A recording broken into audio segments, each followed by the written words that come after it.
This is 10 acres of wheat. This is actually my wheat. I harvested this field about 2 months ago.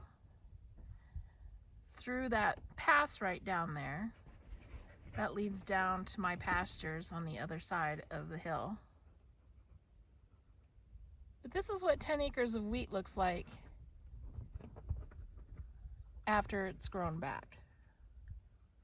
And because wheat is a grass, it does grow back.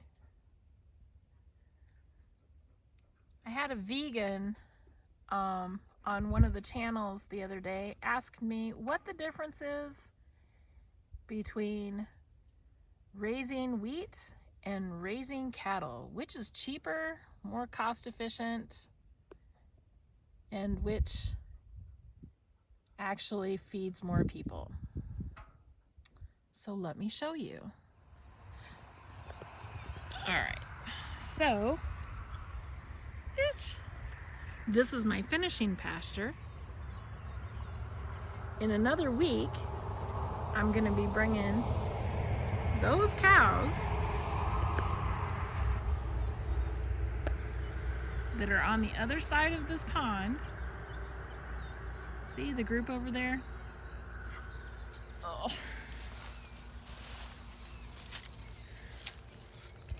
Oh, where's my... There you are. So those cattle are all going to be coming over here. That pond they actually use to drink out of. This is another 10 acres right here on the upper side of this creek. See that? This right here is 10 acres. And they're on the other side of that creek, and there's a fence in between. So they're grazing over there this week. They'll be brought over here next week. And then at the end of October, they'll all be brought out here. We'll put a gate up here. We'll drive the truck into this mob area, and we will be loading them all up and either butchering them here, or we will be driving them to a processing plant. And the processing plant is a tiny little local butcher, and I want to show you where they are too. Because this idea that you have that we're so cruel to our animals. See my slaves over there wagging their tails, swatting at flies, standing in the shade of the trees. Yeah, they look so tortured, don't they? So abused. So this is a better view of what we're looking at. And of course, as soon as they heard me and saw me, that's where I was, over there by that gate. And then, as soon as they heard me, they started crossing over the creek to come and get me. But these are my 2-year-olds. Every single one of these cattle was bought at auction for around $80, anywhere between $50 and $80. Look how tormented they are. And of course, they think they're getting treats, which is why they're crossing over the creek now. They were over here in the shade when we first started. But these are my finished cattle. And this is their source of clean water. Why do I grow them here? Why don't I grow a whole bunch of crops here? Well, because this is the Utica Shale that I'm sitting on top of. And that wheat that I'm growing, I don't actually grow it for the wheat. I actually sell the wheat, what I don't save for seed for next year. I save 45 pounds of wheat every year, and the rest of it goes to the meal skinner to feed his mules and his donkeys. But these animals right here, they've been living on pasture up there through that hedge. Hold on just a second. This space, right there is where I came through from that wheat field that's on the other side of those trees.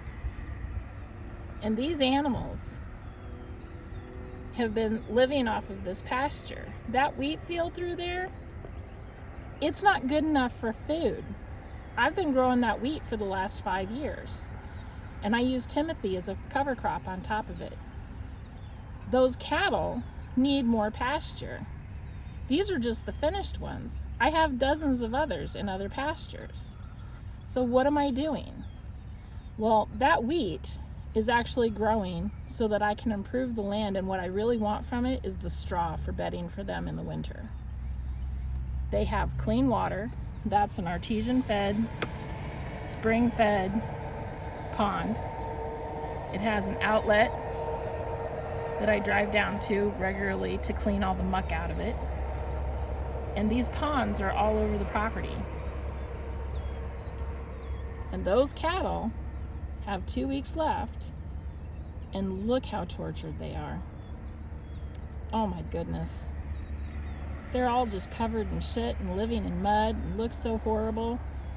Look how skinny they are. Oh, I'm just a terrible person. See the ones standing in the creek? That's their life day in and day out. They don't know they're slaves, and they don't care. And they don't care what you think either. But when they get loaded into the truck, the ones that aren't butchered in that little square of pasture right there, the ones that don't get butchered here will be going to my custom butcher because they've already been sold. Every single one of those animals that I'm not keeping for myself, and there's 3 of them that I'm keeping for myself this year, they're all sold. All of them. And they'll be going to the butcher, and they will have 1 day from the day that they were bought at auction as bottle calves where they get to go for a ride. And here's where they're going.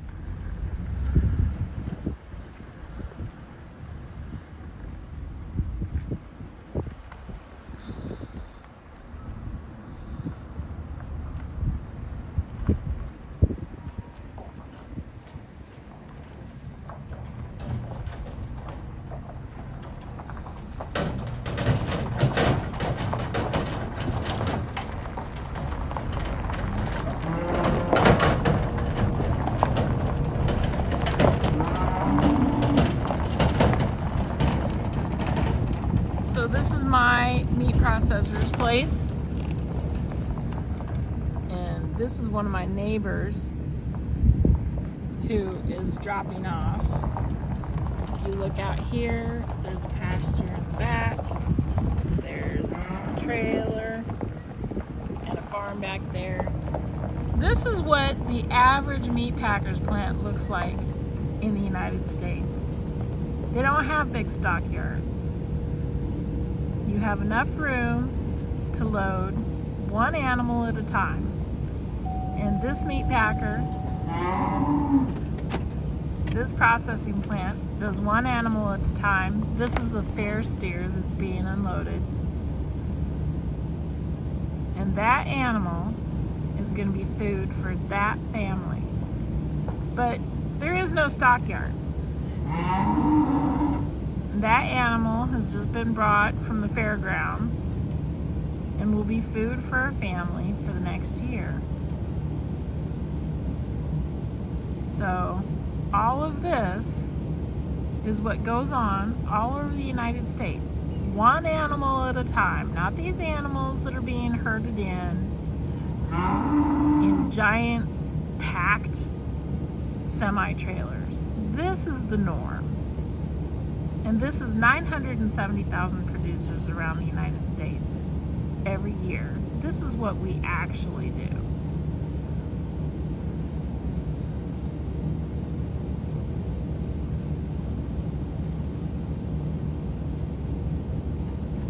So this animal will be offloaded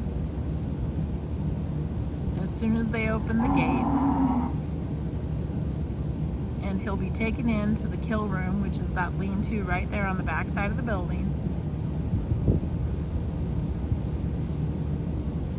And he'll be brought in, and they'll wait a few minutes for him to calm down. And then he'll be slaughtered.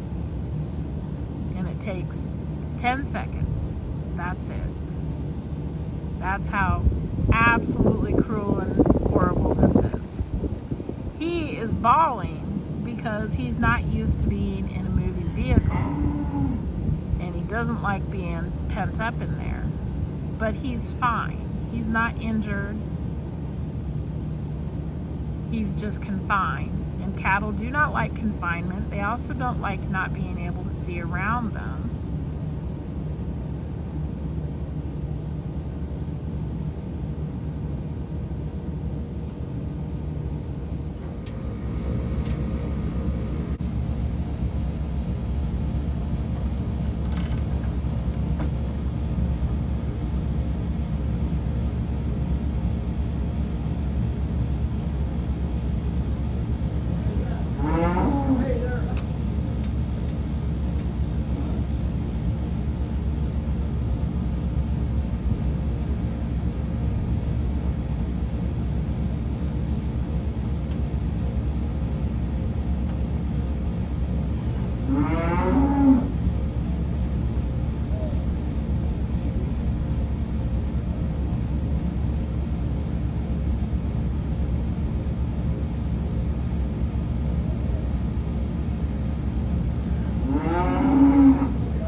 So we're not going near this animal just for the simple fact that he's already stressed out.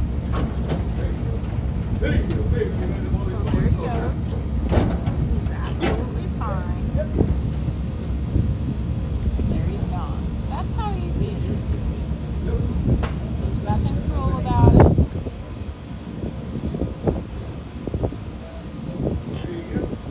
And in 5 minutes, he'll be on the kill room floor and he'll be processing. That's all there is to it. So we are back out here at my place. Woohoo! And I am in the middle of my field. It is a full moon. Look at that beautiful moon. I love coming out here when it's nice and quiet and everything's asleep. But here we are. After a full day's work, I spent most of my day at the meat processors because I had to get my 2 steer and my pig processed. Tomorrow I am going to be mixing the meat blend that I use for my burger, and I might let you see that. But for tonight I want to stick with the original point of this video, which was that I had a vegan, as you saw, and I still don't know how to get the photos on these videos to stay still. But the basic gist of it is he wanted to know which is cheaper, raising one so-called cow or a steer for meat, or raising the same amount of beef or wheat, excuse me. And this is my 10-acre field that I use for straw. And like I said the other day, the wheat that was grown here this last summer went to the mule skinner. I've used Timothy as a cover crop over the top of it once we got all of the straw off of it. I didn't actually count it, but I think we got like maybe 15 bales per acre. Not very much, actually. But when you consider the price of seed and pesticides and all the rest of that, and I didn't actually use any pesticides on this, and you consider the fact that when you're raising wheat, you're always raising in the red, and you're dependent on the farm bill subsidies to actually make a profit, This right here, this wheat field is not cost effective. This wheat field costs me money. And the only reason that I am growing grain on it is so that I can stamp back all of the invasive plants and clean up the soil so that I can actually run cattle on this acreage. And hopefully I'll be doing that year after next. But this land is not good enough yet to actually be running animals on. I have to get rid of the vetch. I have to be getting, and it's like I spent like the first year that I was out here cleaning up all the wild azaleas and all the briar patches and all of the multiflora roses, because that kills your cattle. Which is funny because like I actually brought the goats out here to clean up the roses, because the roses are 17% protein. The goats will eat them and not mind, but you get those thorns in a cow or a steer or a calf especially, it just doesn't go well. And the goats will tolerate it, the sheep and the cattle will not. And so here I am. It's the 20th of October. I still have a bunch of cattle that I need to process before the beginning of next month. I've worked my butt off today. I have a whole bunch of meat in the coolers in the back. I have a whole bunch of meat that I put in the meat locker today. I have probably 200 or 300 pounds of tallow that I'm going to be unloading when I get back to the house that I'm going to have to process this week. This is my life, I want nutrient-dense food. This wheat is not nutrient-dense. Actually, the variety of hard red winter wheat that I actually grow here is not even fit for human consumption. It's really not. That's why it goes to the mule skinner. You can't even make bread with this stuff, because it's the kind of variety that's actually grown to make sweet feed for horses and other animals, and to grow straw because it grows tall. But what would I rather be doing? I would much rather spend my day at the meat processor, be taking my scraps and making burger out of it, than doing this. This does not get me anywhere.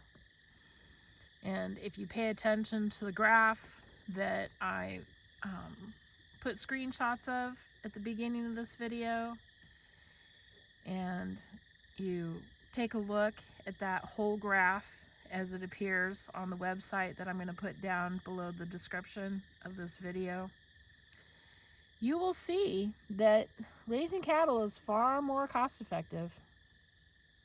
Far more. And because my cattle are actually raised on open pasture in the sunshine,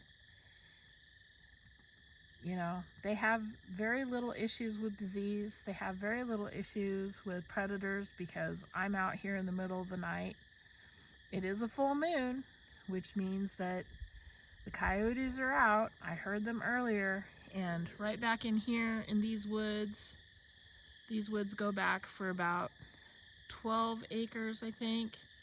And then on the other side back there, there's another cattle pasture of mine. And right through that cattle pasture runs a big old deer trail. So the coyotes are out. And we have to take care of them too. The foxes are out. One of the dogs just chased one of the foxes through the woods a little bit ago. But, they don't have a lot of issues with predators because we take care of them. And I would much rather be taking care of livestock than taking care of this field. Once this field is converted to pasture, it will never be planted in wheat again as long as I live. The only reason for the wheat is to draw out all of the chemicals and the I don't know what the word is, the contamination in the soil. Use it in straw. The straw becomes bedding, the bedding becomes compost, the compost becomes vegetables for the farmer's market. But this right here to me is all preparation. It costs a great deal of money, as you can see from the graph. Meat is better. It's more cost effective, it's easier on the planet, it's easier on my soul, it's more nutrient dense, and it gets me more income per acre at less cost than this field. It's just, there's just no way to do this without government subsidies. That's just all there is to it, because it's always a net loss. So if you got this far, thank you for watching. Have a good night. I know I'm gonna sleep really good tonight.